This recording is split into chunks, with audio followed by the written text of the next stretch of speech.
Hello, my name is Emily Silva Hoekstra, and today I'm speaking with Marisa Quintanilla Griffeth. She is an Ivy League grad, a veteran entrepreneur, and a career chameleon, having transitioned from a career as a professional actress and photographer to organic beauty formulator, shop owner, and purveyor of wellness minded vacation rental experiences.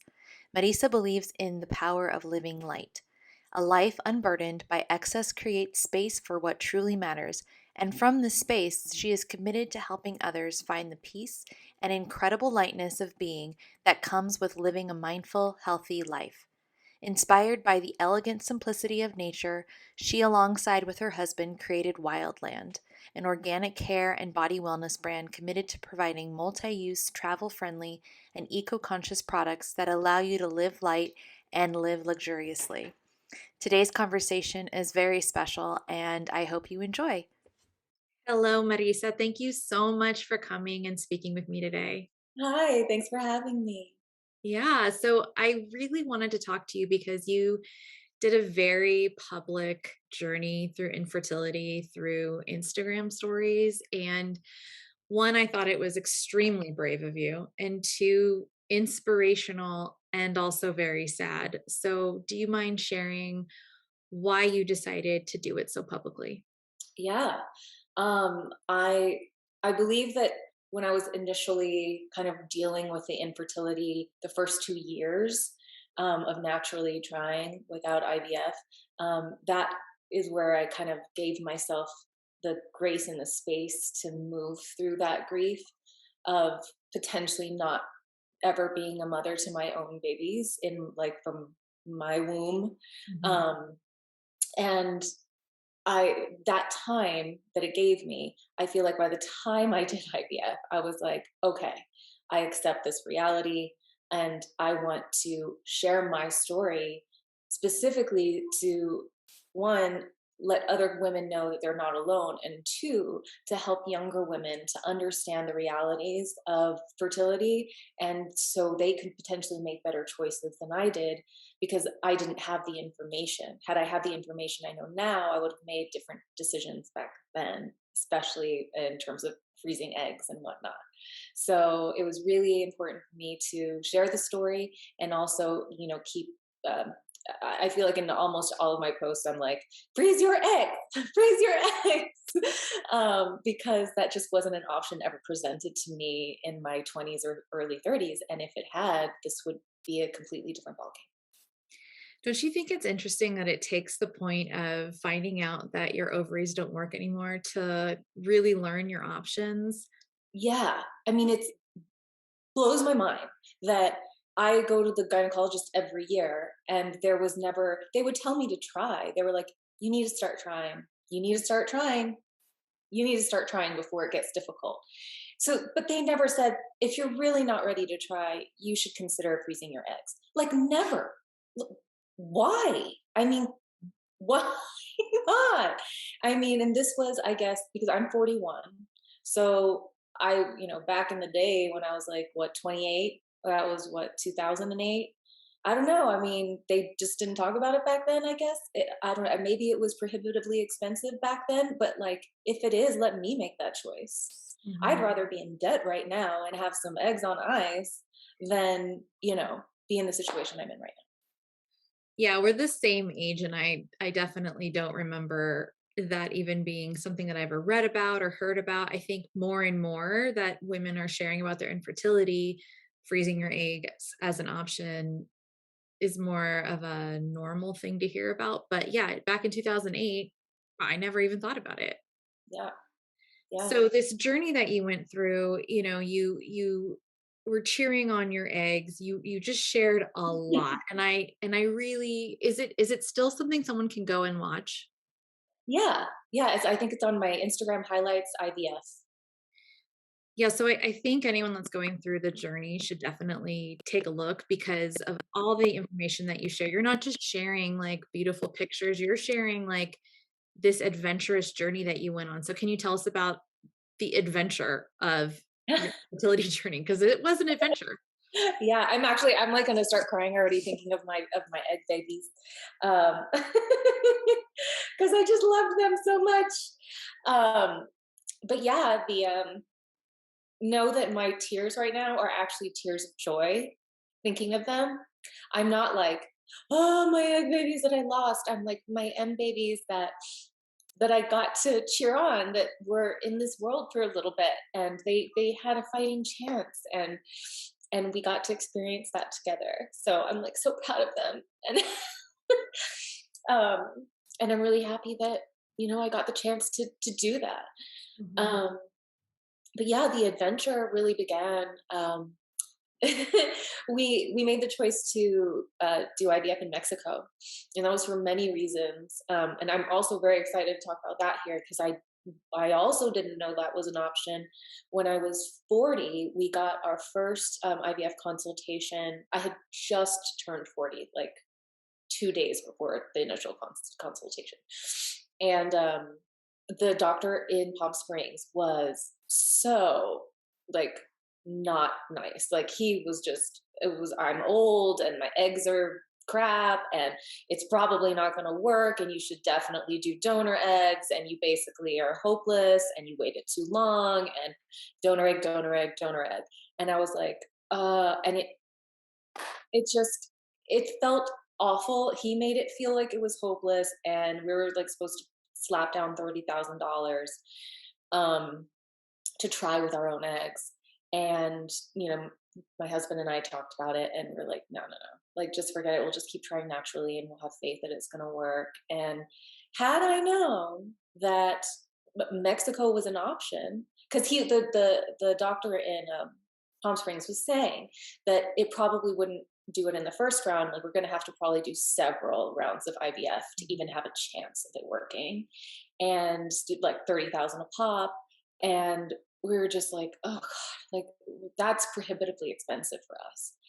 And then literally, it took me almost a year of like kind of floating around, and I finally came across somebody posting about this place called Vida in Mexico, in Tijuana, which is very close to where I live, only a couple hours.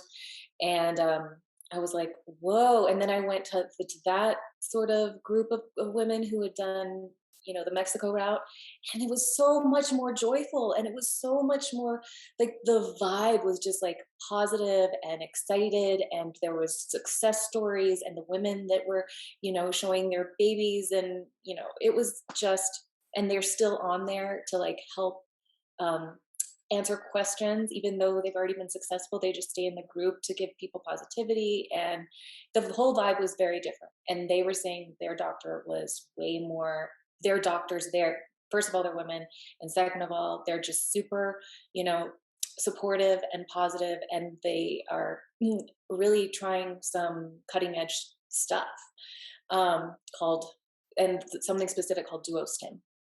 So the duostim thing was really interesting to me. I did started doing research on that, and it has a better success rate for women with low AMH, and women in their 40s. So I was excited to do that. There are people doing it in the U.S., but it's even more expensive. Mhm. And like I said, I just felt like the vibe was right, and so I was like, let's go to Mexico. And that kind of made it also more of an adventure, and that's where I just had to reframe.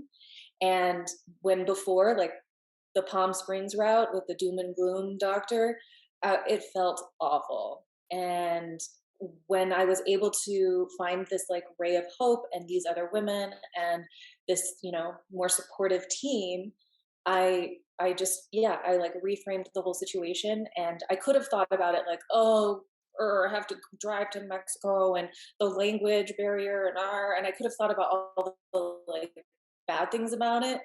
But I decided to like find my inner I am a traveler and I do love adventure. So I was like, make it that. Let's make this an adventure. Like we love to travel. Let's go to Mexico. Let's make the language barrier a reason to practice Spanish, and find all those silver linings where it could be fun. And I love Mexican food, and I'm like, it's really close to the beach in Mexico, and I was like, we'll just get, and everything's so much more affordable there, so we could afford to get a condo by the beach for a couple weeks, and enjoy life and sit out and catch some sun and all those things. I just tried to find the positive in the journey and the adventure and focus on that. And you did, and you Yeah, shared that with us. yeah, And yet there was bad news that came yeah, in your journey, and yeah. I don't think that you swept it under the rug and reframed it too quickly. I think that you let yourself feel and sit with it. And can you tell me how you were holding this? You were holding two things. You were holding joy, grief, and Mhm. maybe actually also hope, because there was still chances of other rounds, correct? Right. Yes, correct. Yeah. So that's, I mean, basically that was it. It was such a roller coaster of a time, and you also have all these hormones, rushing through you. But for the most part, I just stayed really, you know, hopeful, and I feel like the acceptance part is also really key. I knew going in that whatever the reality was going to be, whatever the result, it was going to be what it was going to be, and it may not be in my favor. The chances that it was going to be in my favor were low, and I had to just go in with that reality, accepting that reality, but hoping for the best. And just, I think, setting your own expectations, like setting the right expectations, kind of like, um, let's all be real, is important. And in that way, I wasn't like devastated. Like, obviously, I was really sad when the babies didn't make it to blast. But I also knew that that was likely to happen, and I'm still glad we gave it a shot. You know, I love an underdog story, and I love, you know, the opportunity. If there's even a little chance, I'm going to keep going. So is that where you're at today? Yes. Um, Unfortunately for me, work and life also happens and has prevented me from starting another round. I wanted to start right away, and life got in the way, unfortunately, but I'm very much hoping to start again in March or April. We'll give it another go and we'll see what happens. So can you tell me a little bit about how this whole situation has affected your relationships, your friends, maybe just even your marriage? Because when we are grieving, it could feel insular. It could feel like we're in our own little cave, but there's all these other people around us that are trying to either get in or help. And how did that affect you and your relationships? Hugely, hugely, and like in ways I never expected. I I was kind of dealing with my own thing and thinking, this is what I'm dealing with, is the grief of not being able to be a mother and carry my own child, and that loss. And I thought that that was the biggest thing I was going to have to deal with. Little did I know that was just the beginning, Mhm. because what happened next was even more devastating and and difficult to move through. I mean, it was like I had grief on my shoulders, and then God just put another boulder on top, and I don't even know. Like, oh man, those were the toughest months. Were the how my relationships were tested with that grief. And as I mentioned before, in the 2 years of trying, I had been doing a lot of personal work and a lot of um, acceptance work around that fear of not being able to be a mother. And so I had more time to process it. Men are different, specifically in the case of my relationship and my marriage. My husband's an eternal optimist, and he just always believes it's going to work out. And in his life, everything has. Like, he's just kind of the person, like, everything works out for him. So why wouldn't he think this would work out as well? And you know, when I had finally gotten to a place where I was okay to really speak about the reality that could happen for us, I set the stage to allow him to share his truth. And unfortunately, it wasn't the answer that I wanted to hear. But to be fair, it was in the situation. I'll just tell the story. It was our fifth anniversary, and we were in Palm Springs and supposed to be celebrating a really happy day. But in the midst of that, I really set the stage to ask him to sit and really think about the reality of our lives together in the future, and that I had accepted the fact that I may not be able to carry a child. I may not be able to carry our own child, and what that meant for us, because he's such an optimist. And I was like, you have to put that optimism aside for a second and allow yourself to see our lives without children. Are you okay with that? Like, is that going to be enough for you? And then also very, I'd done a lot of work ahead of time, and because I love him so much and I know how much he wants to be a father, and if anybody in the world should be a father, it's him, because he's like the greatest guy. I'll probably can cry just talking about it. He's meant to be a dad. He's so nurturing and wonderful and warm and great with children. And he wants them so badly. And I let him know in that moment that I loved him so much that I would be willing to let him go if he felt like he needed to have his own children in this world. And at the time, and still, I'm in a position where I don't want to do the donor egg route, and I don't feel comfortable with the adoption route, and I have my reasons for that, and that's a different conversation. But in this scenario and in this reality that happened, I let him know that if we can't have children, then we can't have children, then we won't have children. And if you stay with me, and otherwise, I want you to know that I love you enough to let you go. And I asked him what he would do if it came down to it, and the doctor said, there's no chance. It's over. And he said that he'd have decisions to make. Mhm. And I was like, just done, devastated. It was like the last thing in the world I was expecting to hear. But I did set the stage for it, and I wanted the truth, and I got the truth in that moment's truth. And the reason I'm sharing it here is that truth didn't stay that truth. That was that moment's truth. And what was important for me to understand is that he was really scared too. Mhm. And I think that when it comes to relationships that are surrounding you with grief, when you're going through your grief, you're not the only one going through it. Yeah. And it can sometimes feel that way. I was like, I'm the one that has to go through IVF. I'm the one whose ovaries aren't working. It's me. I'm going through all this. But it's not just me. And especially in terms of infertility, my husband's going through it too.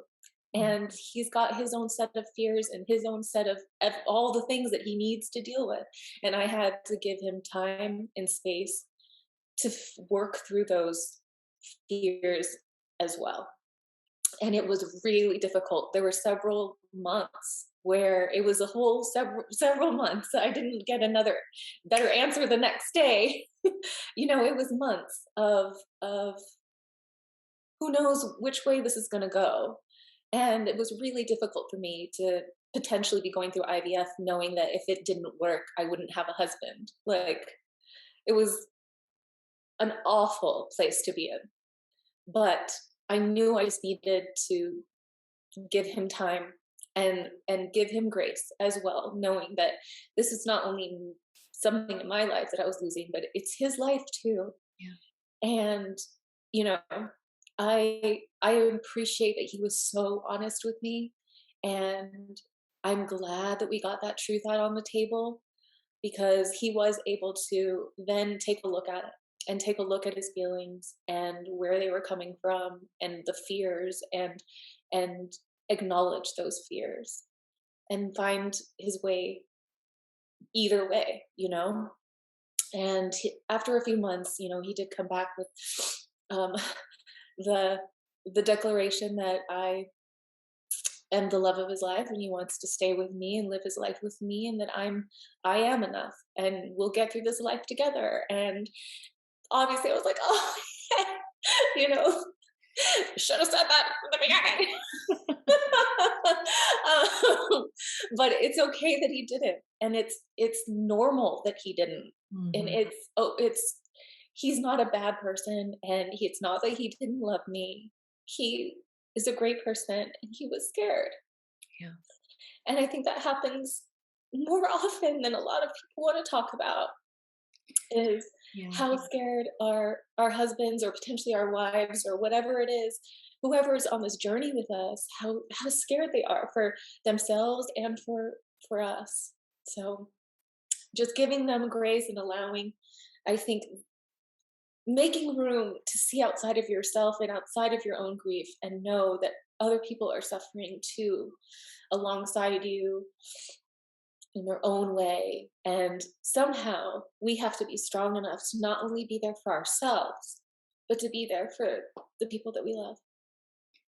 Well, thank you for sharing that. It was very vulnerable and you even got me choked up. And I think, you and I have something in common with our husbands. They went to high school together. Yeah. They're just from the most American place I can think of. Like Yeah. Michigan is very Americana, and I think there's a death of a dream. That's Yes. the possibility, and I think it's a very family oriented place. And I can understand. I mean, because Nate is going through that as well, and it's just like you grow up in Michigan, everybody has a family, you're going to get married, you're going to have beautiful children, and everyone's going to be happy. And I can understand how he had to grieve a dream, a possible dream, and have that reaction of like, well, I don't know. Yeah. And you say somehow we have to be strong for ourselves and the people in our lives, and that's really hard. Like, how did you find that strength? Where did it come from in the midst of so much pain? Yeah. It's a very important question because the only way I got through it was to acknowledge and love my fear, Mm. because I realized from the beginning that from the beginning, and this I was able to deal with the devastation of what my husband said to me because I had gone through the grief of infertility, and the Mhm. way I got through that specifically for me, and I'm not a grief expert or whatever. This was just an intuitive way that I got through it. I sat and I imagined the possible realities, and there was really kind of three realities in either the ideal reality that my marriage is intact and we have a baby and everything's happily ever after, and that's the ideal reality. There's also the reality that we wouldn't be able to have a child but we would stay together, and what that life looks like and what that woman looks like who's not a mother. And I also sat and allowed myself to imagine the worst case scenario where I have no child and I have no husband, and I'm moving through life alone again. And that one was a real hard one to think about and to imagine. And it was so scary, but allowing myself to feel that fear. And I just felt it from every cell of my body, that fear of what I fear most, losing everything, my house, my husband, my everything. I was able to see that woman who would live through that potentially. And I hugged her and I loved her. And I told her she was strong and she knew that she was strong. And she knew that she was going to get through it. And that somehow everything would make sense in the end, and there would be light at the end of the tunnel, and there would be hope and joy and fulfillment ahead, so different and so that I had never imagined, and I couldn't see that far. I Mhm. still can't. I don't know what fulfillment and joy and happiness looks like for that version of me, but I know that it's possible. And once I really, really sat with that woman and that version of myself, I wasn't as scared of it anymore. It was still sad, and I I hope that is not the path that becomes reality, but I know that if it does, and if I'll make it through, and I know that there's hope on the horizon. There's something there, and I could feel it. I just knew that there was something past the clouds that was going to be great for me. And once I realized that, I was then strong enough to know, like, whether it's option A, which I really hope it is, or it's B, or it's C, I'm gonna be okay. And if I can be okay, and I know that I'm strong enough to survive any of the options, then I can be there to hold space for people who are potentially not as spiritually strong, or have the space to process things in the way that I have, because I've done so much soul work for 2 decades now, you know, and not everyone in my life, well, no one in my life has has done that kind of work. And I'm really glad that I have, so that I can be strong for the people around me. Do you feel that this journey, this road that your life has taken you on, is a gift because you have these tools and strength to share with others? Yeah, absolutely. I think that the whole part of the what gives me hope and joy and knowing in this situation is that I believe that the universe is working in my favor. I have to trust that. I have to trust that this is part of my journey. It's not the end of my journey. And whatever the reality is, if I'm going to be a mother, if I'm not going to be a mother, if I'm going to be a wife or not be a wife, whatever it is, that path is a path I've been meant to be on. I just know that somehow in me, that this is all happening, and it's happening because for a reason. And I know it's super cheesy, but I have learned in my life that when things don't work out for me, it's because there's something else that's meant for me. Yeah, and your life has metamorphosized a lot. Yeah. Yeah. Um, I could not even imagine my life today 10 years ago. mhm. And I mean, even 5 years ago, could you imagine having this conversation? Oh my god, no. Yeah. It's crazy how much life changes. And 5 years ago, I wouldn't ever imagine we would be sitting here having this conversation. Who knows what's gonna happen 5 years from now? Mhm. And, I always hope it's gonna be for the best. I do like the tool that you share. I mean, I know we're just here telling stories and we're not grief experts, but the That is envisioning my dog is she wants to be in the picture. one of your babies. Yeah, exactly. Okay, you gotta stay with me. um, but the seeing the three women, the three choices, there is a through line there that it's you in all of them.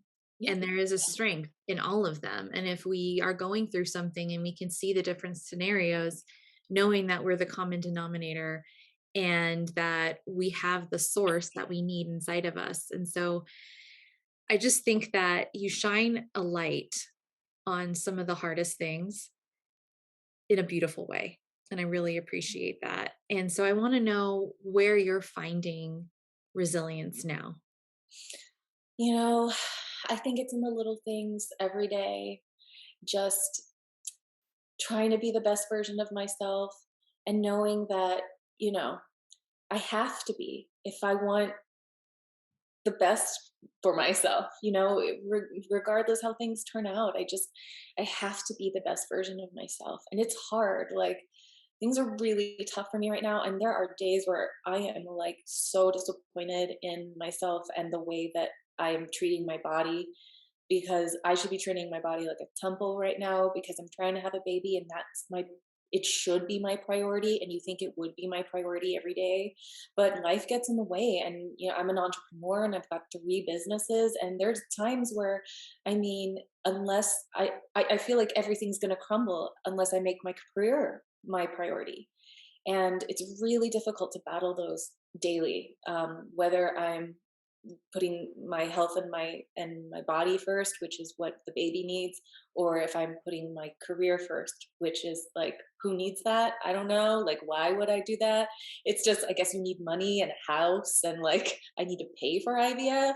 So, I mean, in reality, that is the truth. Like, how do we pay for IVF if like the businesses aren't working and all of that? It's just, you can't have one without the other. But it's been difficult. Like, that's really the hardest thing for me right now, is trying to find ways to make um, baby and my body and my health and my wellness first every day, without fail. And that's where I'm struggling the most right now. And I hope I can like report back in a few months and be like, I've made incredible strides. As I really, I had been, when I first started IVF, I was in a great place where I was putting my health first, and I was feeling really good. And then, like I said, life gets in the way, and there was like some huge business opportunities that I couldn't say no to, and then it just kind of got out of control in terms of business and work. And now I'm really committed to getting back to putting my health and wellness and all that first again.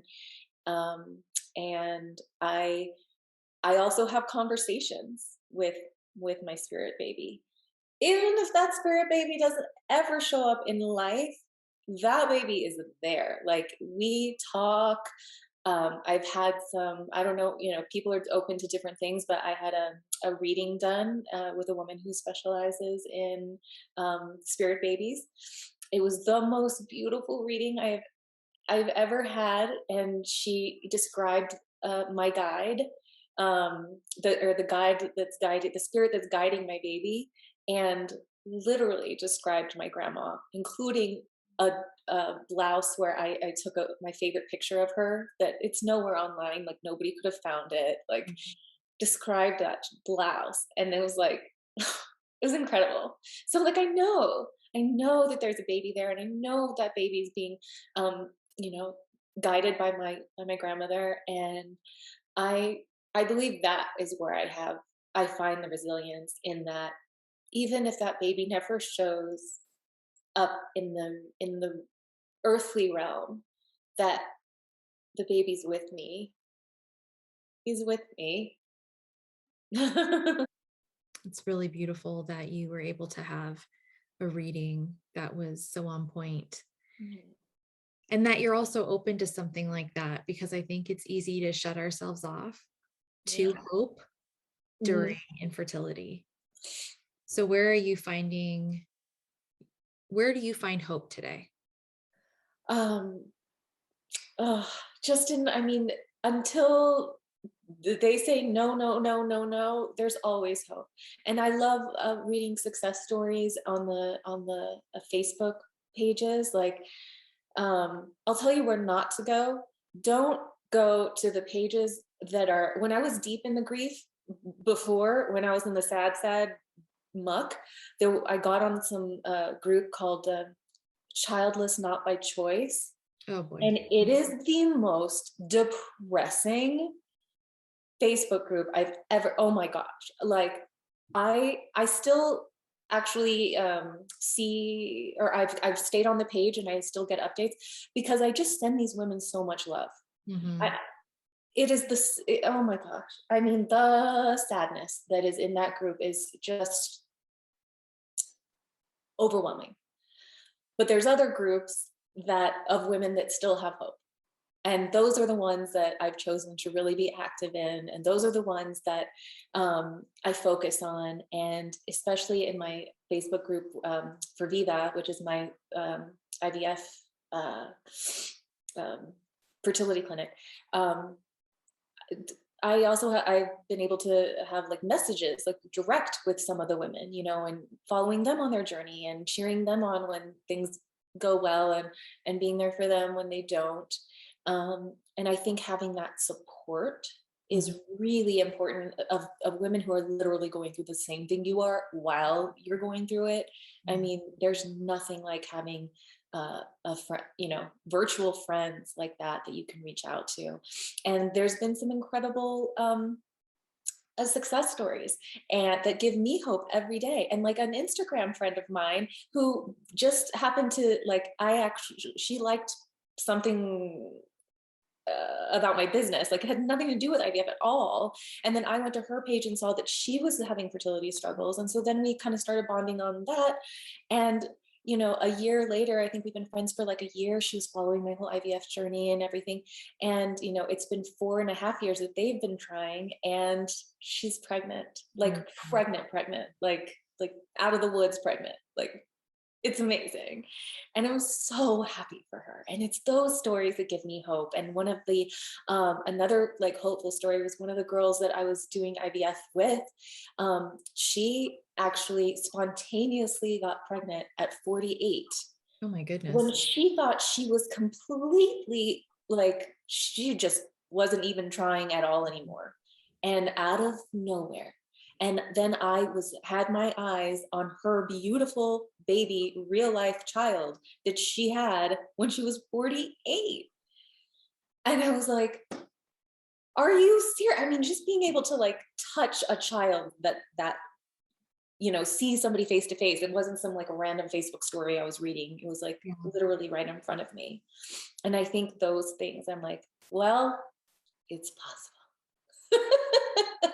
Do you think, Anything's possible. but do you think that looking for them is helpful? Yeah, I Mhm. really do. And honestly, and I don't even look for them really. I feel like they present themselves to me. I think just putting myself in the right kind of groups where there's positivity and putting my own energy out there and attracting the right kind of people. Like with my friend Jamie from Instagram. Like I I wasn't looking for her, and I certainly, well, I didn't even know she was pregnant for a couple months because I don't always see her feed. So, I just happened to something popped up and I was like, oh my God, For she's once, the algorithm works. pregnant. Exactly. Oh my God, seriously. Uh, Thanks, Instagram. Giving yeah. me hope. Oh, that's awesome though. And I just love how you're connecting, because I feel like Facebook, Instagram can be a dark place, but you're connecting, you're finding, you're attracting the light. And so it's finding you in this very odd algorithm that's out there. And so you're even like calling it in, and maybe your spirit baby with your grandma's blouse is helping the algorithm bring these posts to your view. Yeah, I believe that. I totally believe that. Yeah, it's beautiful and hopeful. And I hope you can find some grace for yourself, because there's no shoulds. Yeah.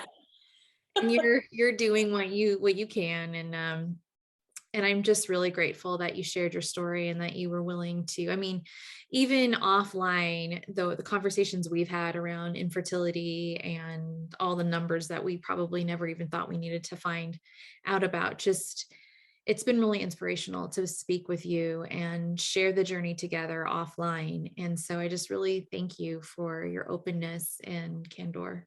Yeah, thank you. Thank you for being there for me from the beginning of this journey. You've been somebody that I could turn to, and not only in person and your messages, but your books have helped me so much. And I just thank you for being everything that you are, because you give so many people so much strength in more ways than maybe you know. Thank you.